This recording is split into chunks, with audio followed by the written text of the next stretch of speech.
कितीही शिव्या दिल्या तरी फरक पडत नाही. फडणवीसांचा विरोधकांना टोला. राजकीय वर्तुळात एकच खळबळ. काय घडलं पाहत. मागतो आहोत.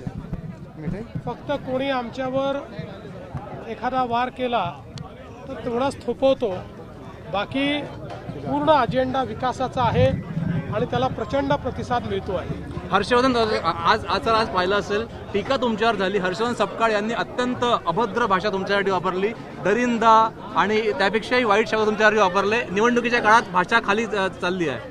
बघा, पहिल्यांदा तर कोणी कितीही शिव्या दिल्या तरी माझ्यावर काही परिणाम याकरता होत नाही की मला विष प्यायची सवय आहे आणि जोपर्यंत महाराष्ट्राची जनता माझ्या सोबत आहे तोपर्यंत असल्या फालतू वक्तव्यांनी मला काही फरक पडत नाही. दुसरं, तुम्ही ज्यांचं नाव घेतलं काय हर्षवर्धन सपकाळ, त्यांना काँग्रेस पक्षातच कोणी सिरियसली घेत नाही, त्यांच्या जिल्ह्यात तालुक्यात देखील कोणी सिरियसली घेत नाही. तुम्ही का सिरियसली घेता? ते केवळ मला शिव्या दिल्यामुळे दिवसभर चॅनलवर त्यांचं नाव चालतं एवढ्याकरता ते बोलतात. त्यामुळे त्याला उत्तर देऊन मी कशाला माझ्या तोंडाचा वाफा या ठिकाणी खराब करू. विकासाचा मुद्दा तुमचा आहे, मात्र बीएमसी मध्ये जे सत्तेत होते त्यांचा अप्रोच असा दिसत नाहीये. विकासाच्या मुद्द्यावर बोलत नाही. ते बोलूच शकत नाही, कारण 25 वर्षात त्यांनी काहीच केलं नाही. त्यामुळे त्यांना वेगवेगळे मुद्देच मांडावे लागतील. विकासाच्या मुद्द्यावर जर ते त्या ठिकाणी आले तर त्यांना माहिती आहे लोकांना तोंड दाखवायला आपल्याला जागा नाही. भाजपमध्ये प्रवेश केलेला आहे. उन्होंने मोदी जी और अमित शाह के कब्र खोदने के नारे लगाए. देखिए, ये शर्जिल इमाम की जो औलाद है जेएनयू में पैदा हुई है, इनके इरादों को कुचलने का काम हम करेंगे.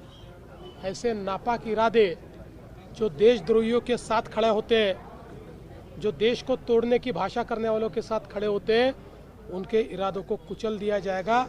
ऐसे इरादे नहीं चलेंगे. सीआर पाटिल जो केंद्रीय मंत्री है, उन्होंने शिवाजी महाराज को पाटीदार समाज का बताया.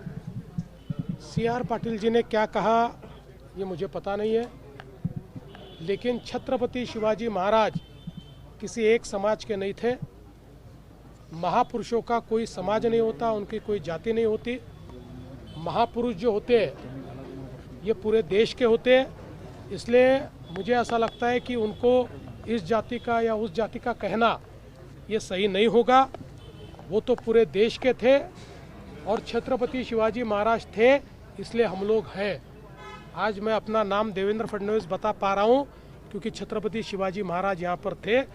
महापुरुषों के लिए इस प्रकार से विभाजित करना ये ठीक नहीं है. भाऊ, संतोष धुरींनी आज भाजपमध्ये प्रवेश केलेला. एक प्रकारे तुम्ही मनसेला आणि राज ठाकरेंना मोठा धक्का दिलेला निवडणुकीच्या तोंडात. असं आहे की वेगवेगळ्या पक्षामध्ये जे नाराज लोक आहेत, निराश लोक आहेत, त्यांना असं वाटतं की आपण मुख्य धारेमध्ये आलं पाहिजे.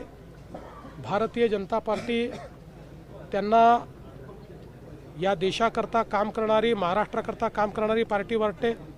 मुख्य धारेमध्ये येण्याकरता भारतीय जनता पार्टीला त्यांचा प्रिफरन्स आहे.